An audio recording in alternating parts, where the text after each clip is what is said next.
Assalamualaikum warahmatullahi wabarakatuh. Nama saya Afran Ahmad bin Muhammad Zulhafni.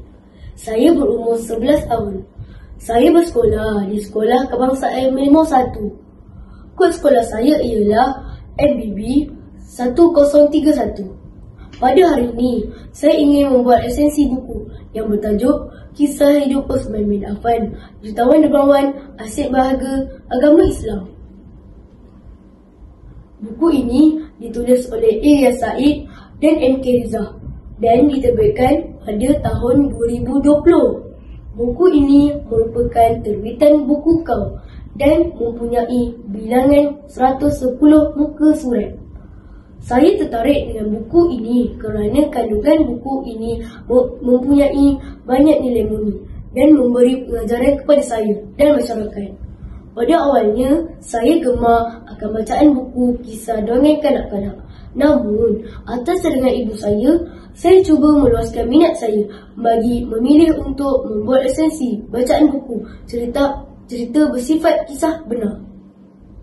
Di sini, saya akan mengulas kandungan penting yang terdapat dalam buku ini. Osman dilahirkan di Mekah dari keluarga bangsawan Bani Umayyah. Beliau terkenal dengan sifat yang lemah lembut, jujur dan pemurah. Menerusi buku ini, Osman bin Affan bersifat dermawan. Walaupun beliau berstatus kaya, beliau sentiasa bersederhana dalam makan dan pakaiannya. Beliau sentiasa menjamu rakyat dengan makanan yang istimewa, sedangkan beliau hanya makan roti berkuahkan cuka dan minyak di rumah sendiri.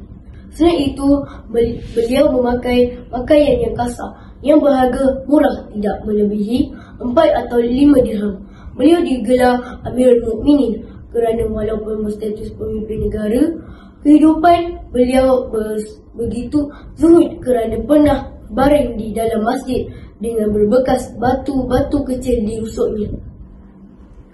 Terdapat banyak sumbangan Osman bin Affan sebagai khalifah yang dermawan kepada umat Islam ketika itu. Antaranya ialah: pertama, menggunakan kekayaannya untuk membantu umat Islam. Kedua, membeli perigi rumah dan mewakafkannya untuk keperluan umum. Seterusnya, beliau menyumbangkan sebahagian besar hartanya untuk mempersiapkan pasukan Muslim dalam Perang Tabuk. 4. Beliau memperluaskan Masjid Nabawi di Madinah dan membebaskan para hamba. Kelima, beliau juga melakukan penstrukturan pentadbir dalam negara Islam. Keenam, beliau juga berjaya mentadbir negara Islam secara teratur. Terdapat beberapa nilai dan pengajaran yang boleh dimanfaatkan oleh masyarakat. Antaranya ialah pemurah, tolong-menolong, kebijaksanaan, hemah tinggi, baik hati dan tanggungjawab. Di samping itu, pengajaran yang diperoleh dalam buku tersebut ialah kita hendaklah sentiasa membantu orang miskin seperti memberi sumbangan makanan atau kewangan sekiranya kita bergelar seorang jutawan. Selain itu, kita haruslah menjadi pemimpin yang bijaksana apabila mentadbir sesebuah negara. Akhir sekali, kita perlulah bertanggungjawab dalam melaksanakan sesuatu agar segala tugasan dapat dilaksanakan dengan baik. Sebagai kesimpulannya, saya berharap buku yang dibaca ini dapat menjadi inspirasi saya dan kawan-kawan.